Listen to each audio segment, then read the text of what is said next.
Hi, Kit with you, Flower Duet. Thanks for coming and joining me on another journey through with flowers.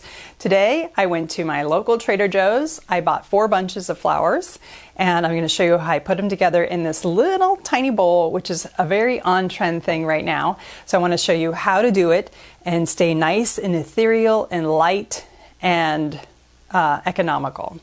I'm going to show you how I did it with my ruler so that you know that your proportions are correct. I wanted to try to design a very delicate arrangement in this small bowl. It can maybe be expanded to be about out to here and up to here. Let's see how big the bowl is, and then we can decide how big we're going to make our arrangement. So the top of the bowl is 4.5 inches wide, and it's only a little over, looks like 2.25 inches tall. So that doesn't leave a lot of height. So we're going to go maybe up to about, we're going to go maybe 4 times the height, so up to about 8 inches tall, which would be about here. And as far as width is concerned, we can go out pretty far. So if it's 4.5 inches, we can go out about this wide. So we're going to keep it pretty rounded, almost like a ball of flowers above it. And we're going to keep it somewhat monochromatic. We're going to go with mostly white flowers. I actually stopped at Trader Joe's this morning to show that you could do this kind of arrangement with maybe a little cereal bowl you have at home, some floral foam, and some Trader Joe's flowers. So you don't need to go down to the flower mart to make this beautiful design. So what I have here is 1/6 of a brick of soaked floral foam. Remember, floral foam holds about 10 cups per brick of water. So we're at about maybe a cup and a half. So of course it doesn't really fit in this way or this way easily. I want to use the most surface area I can. So I'm actually going to shape it by cutting it sort of at a downward inward cut so that it's almost flush with the top of the bowl. Once I have it in place, because this might get moved and I don't want the flowers to shift because it's such a low bowl, I'm going to use suspenders of floral tape. So I'm going to go across the top. Oh, that's not sticking. So let's try again. So sometimes if your floral tape is old, it might not stick as easily, or if the bowl is slippery or wet. So I'm going to try to use the warmth of my hands to get that glue to stay in place. And I'm going to go across, not so that I'm crossing the middle, because I want to be able to have that middle open for my flowers to come straight up out of the middle. If I want to have a little extra security, I can take little pieces of tape. Instead of going all the way around my bowl, I can just tape where they meet on the side of the bowl. Just small little, like maybe 1-inch pieces, or I can go all the way around. Depends on how much time you have or how much tape you have. This uses a little less tape. I'm overdoing it. I probably don't need that much tape for the amount of flowers I'm going to use or the type of flowers, but I want you to see that this is what it would look like. And you could also use clear tape. I just used white because it blends in with the bowl, but also so you could see it. We have 4 kinds of flowers here. I got them at Trader Joe's. It's going to be really loud while I open the plastic.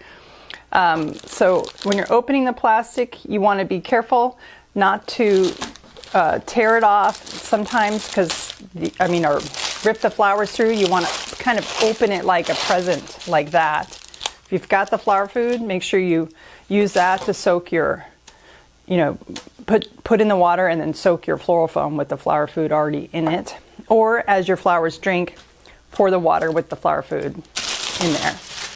You'll notice I don't have any greenery. I'm using asters, Butterfly Ranunculus, baby's breath, and a California sage. And what I want to do is kind of disguise my bowl here. So I'm going to carefully take this baby's breath. So when you're using baby's breath, you got to kind of shake it apart because it will get tangled. And then I'm going to take small little pieces of it, maybe only about the size of my palm. And I'm going to go all around the base these really small pieces and try to disguise that tape I just added and the green floral foam. And so what I'm going to do is go all around the outer layer, like so, and keep going around, and I'll come back and show you what I do after that.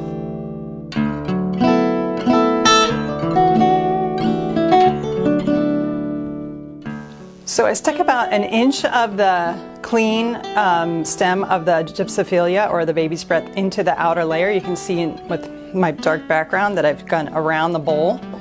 And that used almost one whole stem of baby's breath. So then on another part of the stem, maybe I can use just half of this. What I'm going to do is also, careful and untangle, I'm going to go in the middle, so on top of the floral foam. And I'm going to really try to go push it all the way down so that it goes all the way till I can't push it any farther, so that it really does a good job of disguising the green floral foam and that white tape that I put in there. And you can see that, you know, baby's breath, people think, oh, it's an expensive flower, it's cheap. You know, to be honest, it's more expensive than a rose by stem, and it takes a lot more labor to work with it. And sometimes there's breakage, or there's things that are a little bit brown, so you have to buy more of it than you think. So baby's breath is actually an expensive flower, and it takes a lot of labor to work with it, so it makes it more expensive. So now you can see I've almost pretty much like covered the bowl. At a glance from your angle, it's hard to see where that foam is, but it's there. So I've done this nice sort of layer.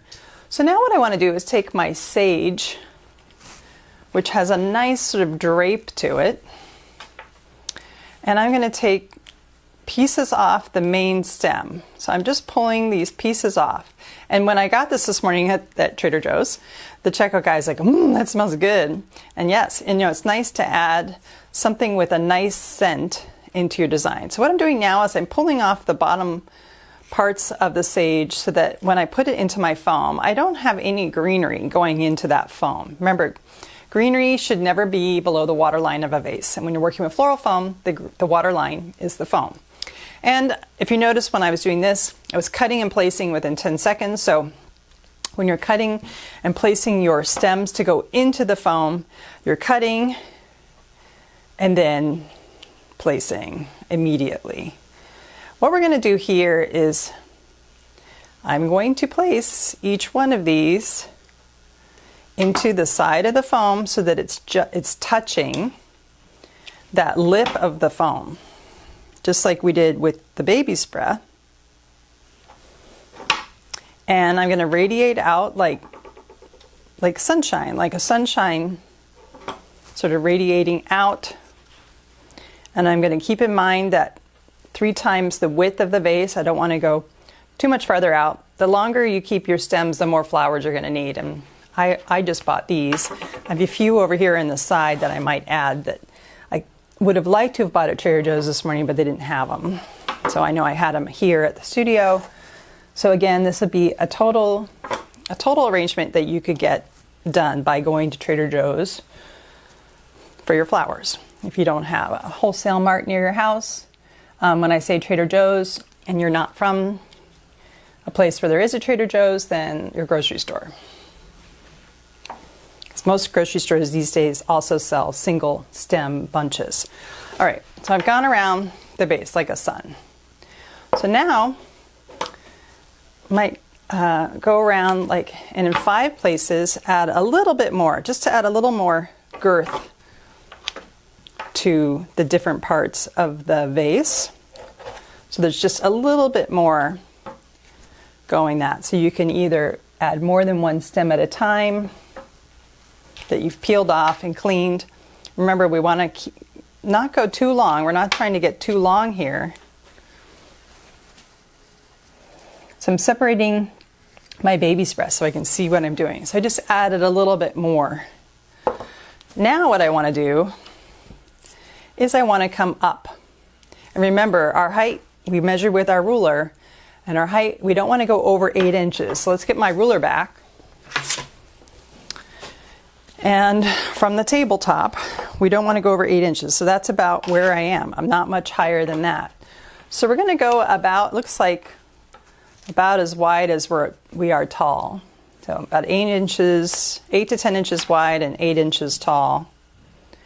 So once I have my top ones, then I can start adding that mid-range of stems. Now when I'm adding these, I want to be cognizant that they're going out like a fountain. So I'll keep adding and then I'll come back.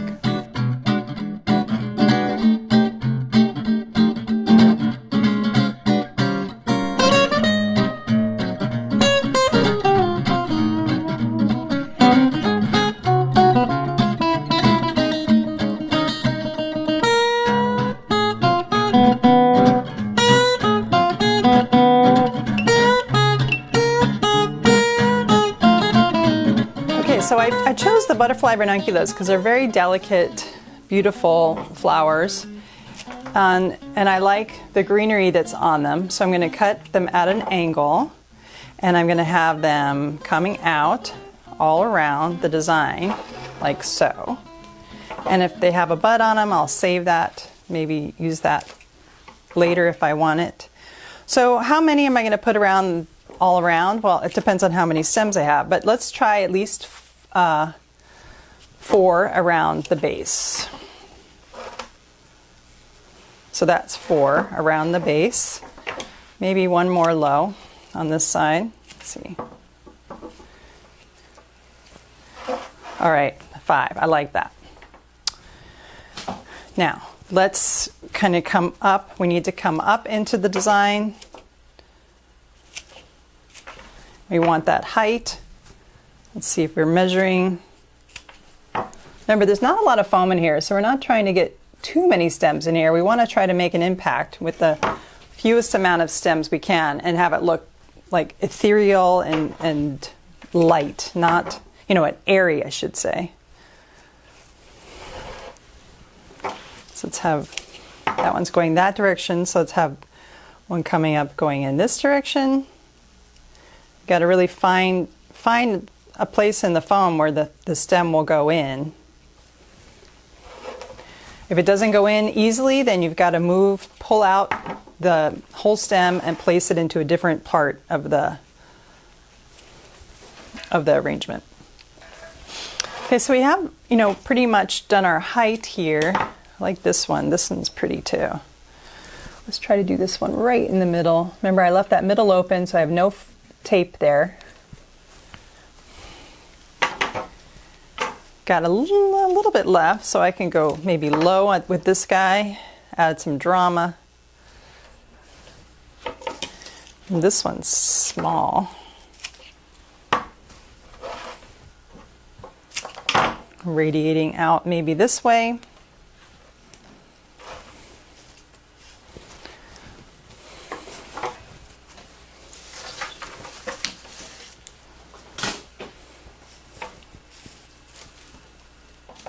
All right, so I'm pretty happy with my Butterfly Ranunculus. So now let's add some asters. So the asters are these really darling little white, little fluffy flowers. And we're going to do the same thing. We're going to radiate out. So you always, anything that's kind of on the larger side can go lower in the design. And then the smaller ones can come up high. But in this design, I think you're going to be okay if you have, the larger, this is such small flowers, so even if you have the quote unquote larger ones, you can keep them high in the design if you want.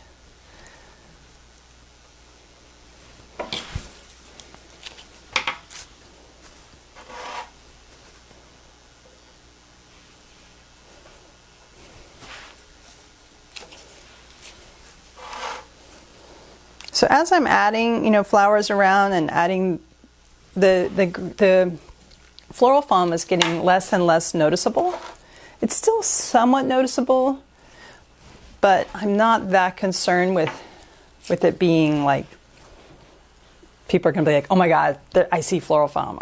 Usually we're like, oh, you know, you don't see any foam, that's a foam pas. But I don't mind it right now. I can still go back and add more baby's breath at the end because I still have some. So I have some tall asters that are going to be really pretty up high. I mean, some small ones, I should say. So I've done the low and the high. So then I have to do this middle range with asters also. So let's see.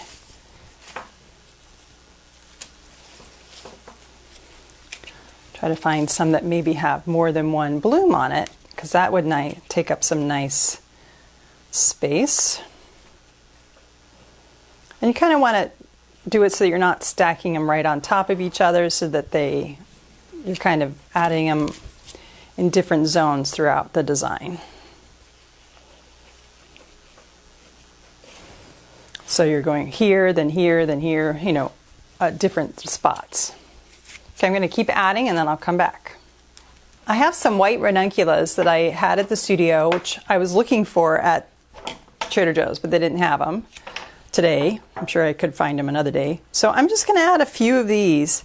They're a little bit bigger, and I'm running out of room in my floral foam, so I don't want to force them in too much, and I don't want to take away from the other flowers I've already added, but I think they'll add some nice weight to the design. So I'm going to add these ones that are pretty full. I'm going to add them low, where they're heavier in the arrangement.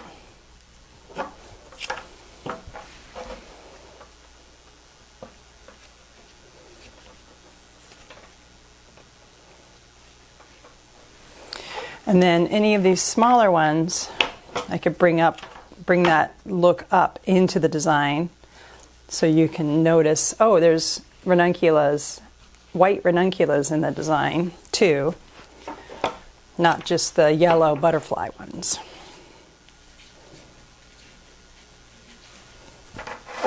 Like so. Again, I know I keep saying it, but we'll be running out of room very quickly in here. So I'm not sure I'm going to be able to get all of these in. Okay, let's do a size check, because remember, we're trying to stay within that, 3 times the width, 3 times the height of the vase. So let's see where we are.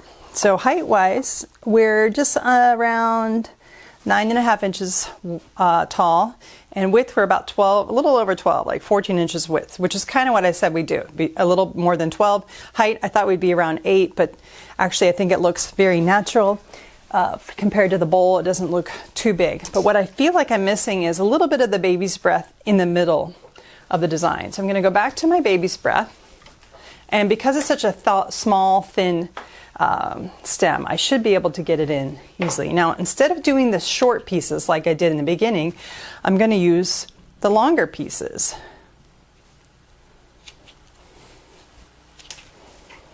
And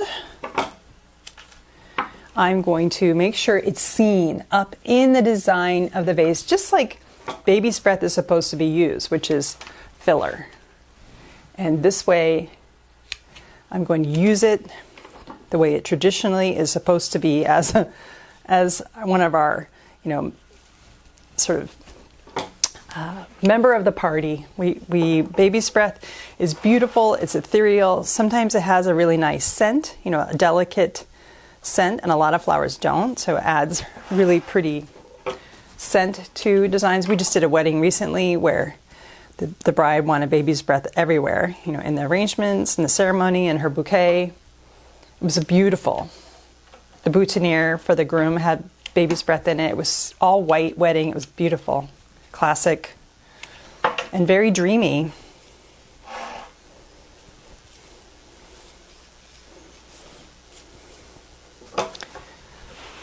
So it does break easily, so you got to trim it away. So you always need to maybe buy more baby's breath than you think.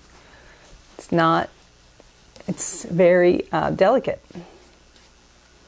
But like I said, the stems are nice and thin, so they go in easily. See how that just filled in really beautifully? And then if I have any leftover pieces, which I do, I'm going to go low, bring some of that baby's breast fullness out at the bottom, and that again will help disguise the tape on the sides. It'll help disguise the floral foam, and it'll just kind of round out the design so it doesn't look quite as stemmy without it, because we didn't use any greenery. So when you don't use greenery, you do run the risk of having a very stemmy looking design, and I'm not a big fan of that. So I like to hide the stemminess because I really want to just see the flowers. I think I've used most of the baby's breath. Again, if you have, baby's breath blooms at different times, even on the thing. So if you have some that are a little bit brown, just peel those off, and then the rest looks nice and pristine and white. The more full it is, obviously, the older it is. So there we go. A beautiful, ethereal, rounded design in a teeny tiny bowl, and what a great impact and how beautiful and delicate. Thanks for joining me, Kit Wirtz with Flower Duet.